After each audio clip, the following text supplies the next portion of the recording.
It's Murphy's Law as it relates to fire making. The more desperately you need a fire, the harder it's going to be to start one. You can count on the worst conditions, wet firewood, wind, rain, and snow. One problem is the wet ground. If you don't have a dry place to start your initial flame on, it may not start. The moisture on the ground may snuff out any flame you do get started. We're going to use my go-to ferro rod and cotton balls and Vaseline. Now this technique will work even in standing water like this. What I've got here is a yogurt lid. Just a piece of aluminum foil, really, no big deal. So I'm going to put that down. And here I'm going to push down a little in the middle so it kind of floats. I'm going to take the cotton ball. It's got a lot of Vaseline on it. I'm going to put it right there like that.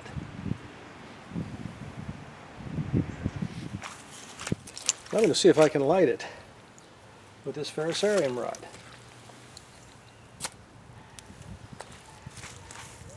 And there it goes. What you've done is create a lamp of sorts. The cotton fibers ignite easily.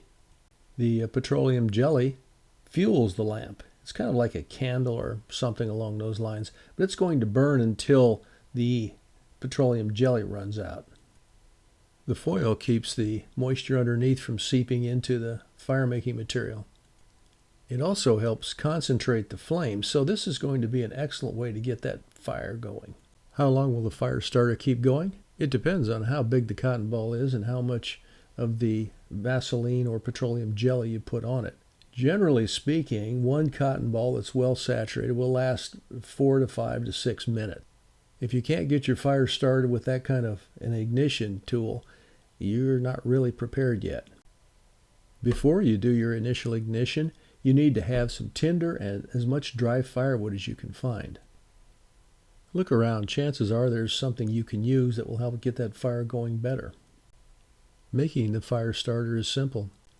Put some petroleum jelly in a glass container, put it in your microwave, and heat it until it melts. Then quickly dip your cotton into it and put it aside to dry. Containers are easy to find and everybody probably has some. Use an old prescription bottle, a commercial container, or a Ziploc bag. Everybody has something they can use. This is how high the flame is after about 5 or 6 minutes of just constant burning on top of water. It goes without saying that you should have these materials with you and that you should know how to use them. It's also really important to know how to find dry firewood even when the forest is wet. Do your homework.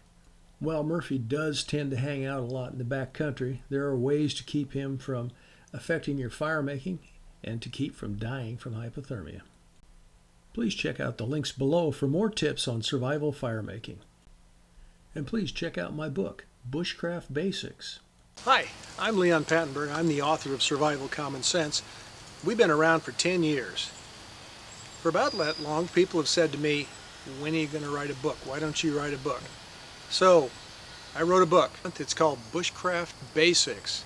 You can find it at your local bookstores, on Amazon, or at Barnes & Nobles. Anyway, thanks for watching. Check out the book, please.